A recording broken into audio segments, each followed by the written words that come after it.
शेवटचा आमचा मराठी पीक विम्याचे यावर्षी 3 ट्रिगर बदललेले आहेत. आता पीक कापणी प्रयोगावर पीक विमा मिळणार आहे. या वर्षी सारखी परिस्थिती कधीच नव्हती जेव्हापासून पीक विमामध्ये सोडला. तर अशा परिस्थितीमध्ये पीक विम्याचे ट्रिगर बदललेले आहेत. पीक विमा कंपन्यांना याचा फायदा होईल का?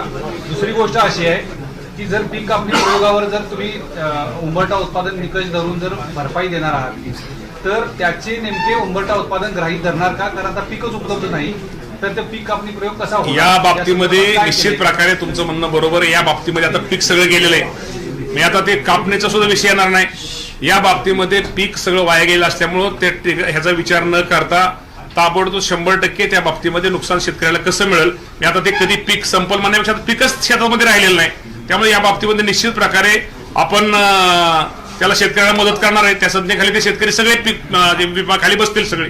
या बाबतीमध्ये पीक विम्याच्या बाबतीमध्ये तुम्हाला एवढंच सांगतो आता शेवटी शेतकऱ्याचं ज्या शेतकऱ्याच्या शेतामध्ये पीक राहिलेलं नाही तो कापणीच्या मध्ये याचा विषयच येत नाही. त्यामुळे आपण त्याप्रमाणे तशा सूचना ह्या खाली दिलेल्या आहेत. त्यामुळे त्या सर्वांना जास्तीत जास्त त्या सर्वांना भरपाई मिळेल हा आमचा निश्चित प्रकारे प्रयत्न आहे. हे साधारणतः नुकसान भरपाई कधी मिळेल? म्हणजे साधारणतः आता पीकच नाही आहे तर त्याच्या कापणी प्रयोगासाठी 1 महिना वाट पाहायची आता वाट पाहायची गरजच नाहीये. त्या बाबतीमध्ये आपण लगेच त्याला भरपाईसाठी हे करतोय.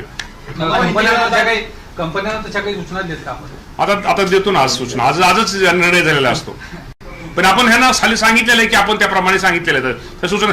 आता पिकच शिल्लक राहील तेव्हा पीक कापण्याचा विषयच कुठे येतो? आता मामा किमान 6 महिने शेतीमध्ये काहीच पीक घेता येणार नाही. यापुढे 6 महिने शेतकऱ्याच्या जगण्याच्या काही सरकार काही नियोजन करते का? कसं जगू काय करावं? सरकार हे शेतकऱ्यांचे काम करणारे मंत्री हे शेतकरी पुत्रच आहेत.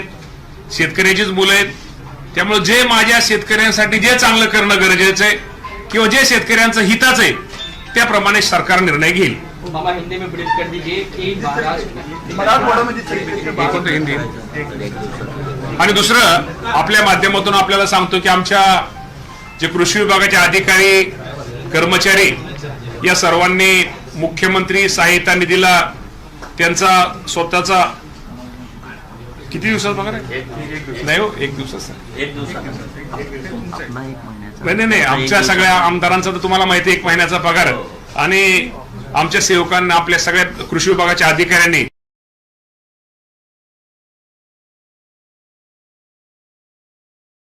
त्याप्रमाणे मला पत्र दिलेलं आहे. साधारणतः 6,17,00,000 रुपये 50,000 पगार हा सगळा आहे. आणि त्यामध्ये सगळ्यांनीच आमचे विद्यापीठ कृषी विद्यापीठ असतील कृषी शिक्षण संशोधन परिषद असेल या सगळ्याच इतरांनी दिलेलं आहे. तर आमच्या सगळ्यांचं 1 दिवसाचं वेतन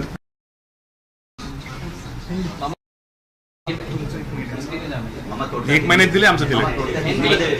हिंदी में ब्रीफ कर दीजिए कि महाराष्ट्र में इस वक्त क्या परिस्थिति है? जो लगातार बारिश हो रही है उससे कितनी फसल बर्बाद हुई? आपको तो मालूम है कि महाराष्ट्र में तो बारिश में इस तक बहुत अतिवृष्टि हुई. इसके कारण अभी जो विचार किया तो किसानों का 1,50,000 एकड़ उधर उनका नुकसान हुआ है. और इसके सब के जो पंचनामे ये राज्य सरकार के हमारे जो कर्मचारी महसूल के कृषि के उन्होंने सबने किया है.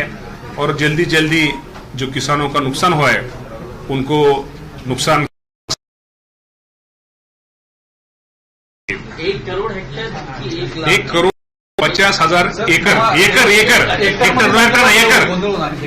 नाही एकर आम्ही एकर मध्ये सांगतो. आम्हाला सोपं एकर सायदूने 12 60,000 हेक्टर. सवाल किया जा रहा है तो कर्ज मुक्ति कब होगी? कर्ज मुक्ति के बारे में ये राज्य के मुख्यमंत्री दोनों उप मुख्यमंत्री जल्दी से निर्णय लेंगे. केंद्र की तरफ से कोई प्रस्ताव आप लोगों की तरफ से भेजा गया है क्या? केंद्र से क्या बात? केंद्र से राज्य के मुख्यमंत्री उप मुख्यमंत्री और दिल्ली में गए थे. वो प्रधानमंत्री मोदी साहब से मिले, अमित शाह साहब से मिले और उन्होंने जो महाराष्ट्र में अभी जो अतिवृष्टि हुई इनके बारे में उनको सब बताया. और इनके बारे में जल्दी वो दोनों महाराष्ट्र में किसानों के लिए अच्छे से अच्छी मदद ज्यादा से ज्यादा मदद करेंगे. कौन से जिले हैं जो सबसे ज्यादा प्रभावित हैं? अभी सबसे ज्यादा जो जिला है जो पीड़ित है उसमें नांदेड़, अहिल्यानगर, बीड, सोलापुर, जालना, यवतमाळ आमच्या सगळ्या पत्रकारांचं अजूनही आम्हाला काही कळत नाहीये की ओला दुष्काळ जाहीर करायला सरकारची अडचण काय.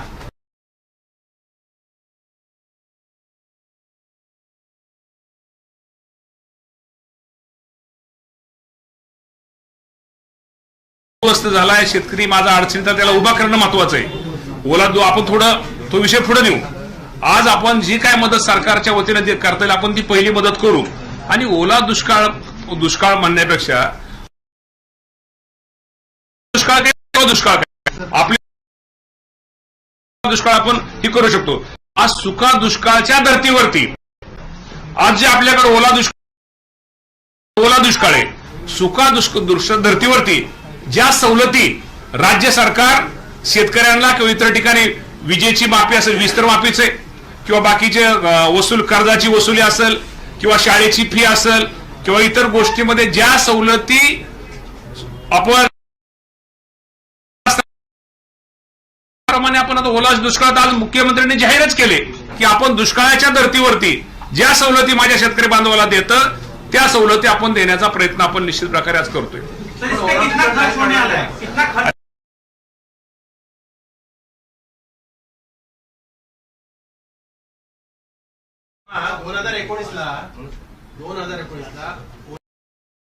महाराष्ट्रामध्ये निर्माण आता हा पाऊस जो आहे ही पर्जन्य आहे त्याच्यापेक्षा कितीतरी पटीने होऊन पण अजून आपण कसली वाट पाहतात की ओला दुष्काळ आपण ओला दुष्काळ जाहीर करण्यापेक्षा मी तुम्हाला ते सांगतो ना, आपण जे दुष्काळ जाहीर करतो दुष्काळाच्या धर्तीवरती आता ओला दुष्काळ काय आणि दुष्काळ काय, आता आपण त्याला काय म्हणतो टंचाई म्हणतो. आता दुष्काळ शब्द आपण काढून आता टंचाई परिस्थिती त्यामुळे टंचाई दुष्काळ जाहीर केल्यानंतर आपण ज्या सवलती शेतकऱ्यांना देतो त्याच धर्तीवरती आज गाडीवर ओला आहे आणि आपल्याला कधी सुका असतो दुष्काळ.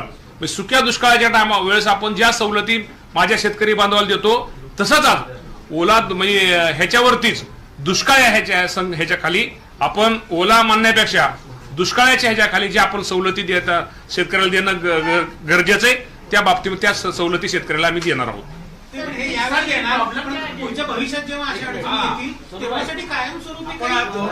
आज धोरणात एक मिनिट आपल्या जास्त असं आपल्याला ओला दुष्काळ मला वाटतं दुष्काळ मला एक समजत नाही. ओला दुष्काळ काय किंवा दुष्काळ काय. ओला दुष्काळ पडला तर आपण त्या सवलत देणार, कर्जाची वसुली असेल ते थांबवतो, परत मला वाटतं अजून शैक्षणिक फी, हे सगळ्याच गोष्टी ज्या दुष्काळाच्या धर्तीवर दुष्काळाच्या संज्ञेखाली ज्या ज्या गोष्टी येतात त्या गोष्टी आज राज्याचे मुख्यमंत्र्यांनी निर्णय घेतलेला आहे. दुष्काळाच्या धर्तीवरती सगळ्या त्याप्रमाणे त्या ह्याच्यावरती ह्या सगळ्या गोष्टी शेतकरी आजपासून लागू होतील. मामा प्रॉब्लेम असा आहे की तुम्ही हे सगळं द्याल पण केंद्र सरकारच्या संज्ञेमध्ये दुष्काळ नसल्यामुळे त्यांच्याकडून अपेक्षित असलेली मदत मिळू शकत नाही. आपण हा निर्णय का घेताय? जर केंद्र सरकारकडून गेले ही अतिरिक्त मदत जर आपल्याला जर मिळालं तर काही प्रॉब्लेम नाही. म्हणून तुम्हाला म्हणलं की ओला दुष्काळ हे मला वाटतं कधी या राज्याने कधीच मला वाटतं घेतलेलं नाही. दुष्काळ या नावाखाली जर आपण ह्या गोष्टी जर घेतल्या, दुष्काळ नावाखाली जर आपण जरी समजा माझं म्हणणं कुठल्या योजना किंवा कुठलं काय जाहीर केल्यानंतर ज्या ह्याच्यामधनं माझ्या शेतकऱ्याचं हित साधल, शेतकऱ्याच्या दृष्टिकोनातून जे तिला अडचणीच्या काळामध्ये शेतकऱ्याला मदत होईल तो आपण निर्णय घेतोय. शेवटी दुष्काळ काय आणि ओला दुष्काळ म्हटलं काय दुष्काळ काय